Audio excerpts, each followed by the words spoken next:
Hello everybody, আসসালামু আলাইকুম। Hope you all are well. তা আজকে আমি আপনাদের সামনে আরেকটা নতুন রেসিপি নিয়ে হাজির হয়েছি। আপনারা দেখতেই পারছেন আপনাদের সামনে কত সুন্দর সুন্দর একদম 300 ফুটের মতো চাপটি। এগুলো আমরা বাসায় তৈরি করেছি আর খুব ইজি একটা রেসিপিতে তৈরি করেছি। তো এগুলো দেখে তো মনে হচ্ছে যে এখন আর চাপটি খাওয়ার জন্য আমাদের 300 ফুটে যেতে হবে না। তো আজকে আমি আপনাদের সামনে একদম পারফেক্ট একটা চাপটির রেসিপি নিয়ে হাজির হয়েছি। আর চাপটিগুলো কত পারফেক্ট আর ক্রিস্পি হয়েছে সেটা নিশ্চয়ই আপনারা দেখেই বুঝতে পারছেন। তো আশা করছি আমার আজকের এই রেসিপিটা আপনাদের কাছে অনেক ভালো লাগবে।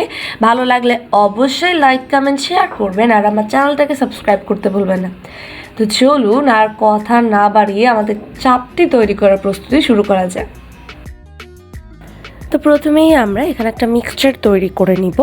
তার জন্য আপনারা দেখতেই পাচ্ছেন আমরা একটা ব্লেন্ডারের জারের মধ্যে নিয়ে নিয়েছি পেঁয়াজ, রসুন আর শুকনো মরিচ। এবার এগুলোকে আমরা ভালোভাবে ব্লেন্ড করে নিব। তো এই যে আমাদের ব্লেন্ড করা হয়ে গিয়েছে, আপনারা দেখতেই পাচ্ছেন এরকম একটা মিক্সচার হবে। আর এখানে আমরা নিয়ে নিয়েছি লেবু পাতা, আপনারা দেখতেই পাচ্ছেন একদম ফ্রেশ লেবু পাতা। এগুলোকেও আমরা কুচি কুচি করে কেটে নিব। আমরা একটা কেচির সাহায্যে এটাকে কেটে নিচ্ছি। এই লেবু পাতাটা দিলে খুব সুন্দর একটা ফ্লেভার আসে। এই উপকরণগুলো দিলে আপনারা একদম ওই 300 ফিটের চাপটির টেস্টটা পাবেন। আর আপনারা এই মিক্সচারের মধ্যে আপনাদের টেস্ট অনুযায়ী মরিচটা বাড়িয়ে কমিয়ে দিতে পারেন, বা এই মিক্সচারটা অ্যাড করার সময় আপনারা পরিমাণ মতো অ্যাড করবেন যাতে আপনাদের টেস্ট অনুযায়ী ঝাল বেশি বা কম হয়। আর এদিকে আমরা আমাদের চাপটিটা তৈরি করার জন্য এখানে চালও প্রিপেয়ার করে নিয়েছি। এখানে আমরা দু ধরনের চাল নিয়েছি। প্রথমে আমরা সেদ্ধ চাল নিয়েছি, তারপর আতপ চাল নিয়েছি। এগুলোকে মিক্স করে ভালোভাবে আমরা এগুলোকে ধুয়ে নিয়েছি। এই চালটাকে এবার আমরা এইভাবেই 3 থেকে 5 ঘন্টার জন্য ভিজিয়ে রাখবো। এখন হচ্ছে এগুলোকে আমাদের ব্লেন্ড করার পালা। এগুলোকে আমরা ভালোভাবে সামান্য একটু পানি দিয়ে ব্লেন্ড করে নিব। তো এই যে আমরা এটাকে ব্লেন্ড করে নিয়েছি, আপনারা দেখতেই পারছেন যে এটা কত সুন্দর ব্লেন্ড হয়ে গিয়েছে আর কত সুন্দর একটা কনসিস্টেন্সি এসেছে। এখন আমরা এটা একটা মিক্সিং বোলের মধ্যে নিয়ে নিব। আপনারা নিশ্চয়ই দেখেই বুঝতে পারছেন যে ব্লেন্ড করার পর এটা কেমন হবে। তো এখন আমাদের এটার মধ্যে আরও অনেক কিছু অ্যাড করে আমাদের চাপটির ব্যাটারটা তৈরি করে নিতে হবে। তো প্রথমেই আমরা এতে পানিটা অ্যাড করে এটাকে একদম আমাদের চাপটির ব্যাটারের কনসিস্টেন্সিতে নিয়ে আসবো।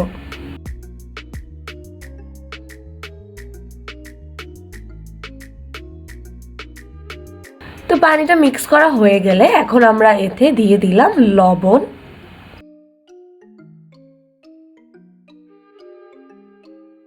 লবণটা অ্যাড করার পর এখন আমরা এটা অ্যাড করব আমাদের ব্লেন্ড করে রাখা শুকনো মরিচ, রসুন, পেঁয়াজ, ওই মিক্সচারটা। এটা আপনারা অবশ্যই আপনাদের টেস্ট অনুযায়ী ব্যবহার করবেন। আপনাদের টেস্ট অনুযায়ী এর মধ্যে বেশি বা কম দিবেন, ঝাল কেমন পছন্দ করেন সে অনুযায়ী অ্যাড করবেন। এটা দিয়ে আমরা এটাকে আবারও ভালোভাবে মিক্স করে নেব। তো এটা দিয়ে এটাকেও আমরা ভালোভাবে মিক্স করে নিয়েছি।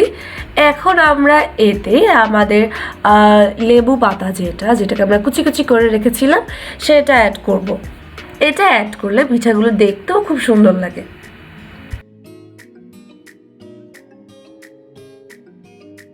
এখন আমরা এতে অ্যাড করছি ধনেপাতা। একদম লাস্টলি আমরা এটা অ্যাড করব হলুদ গুঁড়ো। এবার এটাকে ভালোভাবে মিক্স করে নিলেই আমাদের চাপটির ব্যাটারটা একদম রেডি।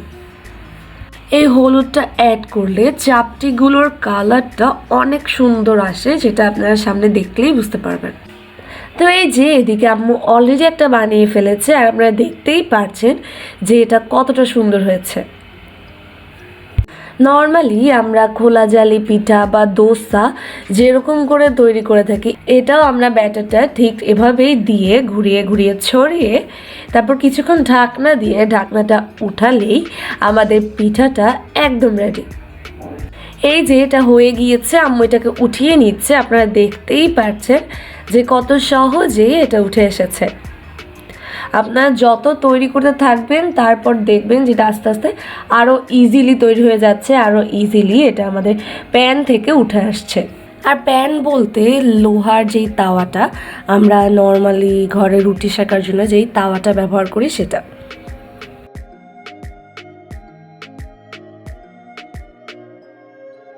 আপনারা দেখতেই পাচ্ছেন যে মাশাআল্লাহ প্রত্যেকটা চাপটি অনেক সুন্দর হচ্ছে। তো এইভাবেই আমরা সবগুলো চাপটি তৈরি করে নেব।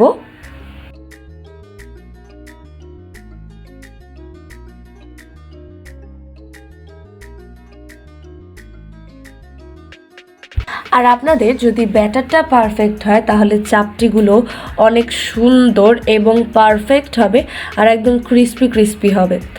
এই যে আপনারা দেখতেই পাচ্ছেন যে আমাদের ব্যাটারটা কেমন আর এটার কনসিস্টেন্সিটা কেমন।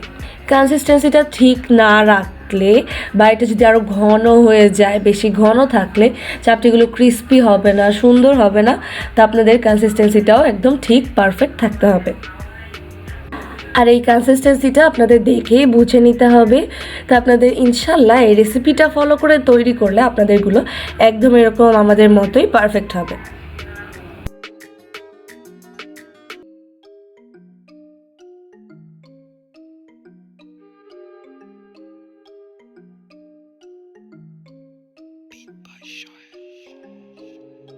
তো অনেকগুলো চাপটি তো তৈরি করা হয়ে গেল, আপনারা দেখতেই পেয়েছেন যে সবগুলো কতটা সুন্দর হয়েছে। তো এগুলো এখন খাবো কি দিয়ে? এগুলোর জন্য আমরা আজকে এখানে ভট রান্না করেছি, এটা দিয়েই আমাদের আজকে চাপটিটা খাওয়া হবে। নর্মালি চাপটিটা হাঁসের মাংস দিয়ে খাওয়া হয়, কিন্তু এটা দিয়ে খেতেও কিন্তু এটার মজা কোনো অংশে কম লাগেনি। আর চাপটি যাদের চামচ দিয়ে স্প্রেড করতে ছড়িয়ে দিতে সমস্যা হয় তারা এইভাবে প্যানটাকে ঘুরিয়ে এটাকে ছড়িয়েও তৈরি করতে পারেন। এভাবে তৈরি করলে চাপটিটা প্যান থেকে আরও ইজিলি ছেড়ে আসে আর সাইডগুলো আরও পাতলা আর ক্রিস্পি হয়।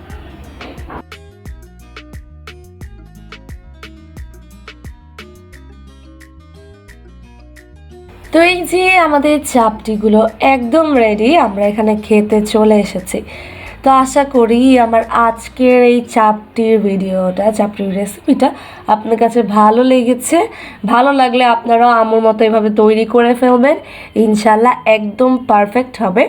আর আপনাদের কেমন হয়েছে তা আমাদেরকে অবশ্যই জানাবেন। আপনারা নিশ্চয়ই দেখেই বুঝতে পারছেন যে এটা কতটা ক্রিস্পি হয়েছে। আর এভাবে তৈরি করলে আপনারা একদম ওই 300 ফুটের টেস্টটাই পাবেন। আর আপনারা দেখতেই পাচ্ছেন যে চাপিটার অপর সাইডটা, উল্টা সাইডটাও কতটা সুন্দর হয়েছে, কালারটা কত সুন্দর হয়েছে। তো রেসিপিটা ভালো লাগলে অবশ্যই ভিডিওটা লাইক দিবেন, শেয়ার করবেন আর আমাকে সাবস্ক্রাইব করতে ভুলবেন না। পাশে থাকা বেল আইকনে একটা ক্লিক করবেন যাতে আমার নতুন কোনো রেসিপি আপনার কাছে সর্বপ্রথমে পৌঁছে যায়। তো ভালো থাকবেন, সুস্থ থাকবেন, আমার সাথে থাকবেন। আসসালামু আলাইকুম।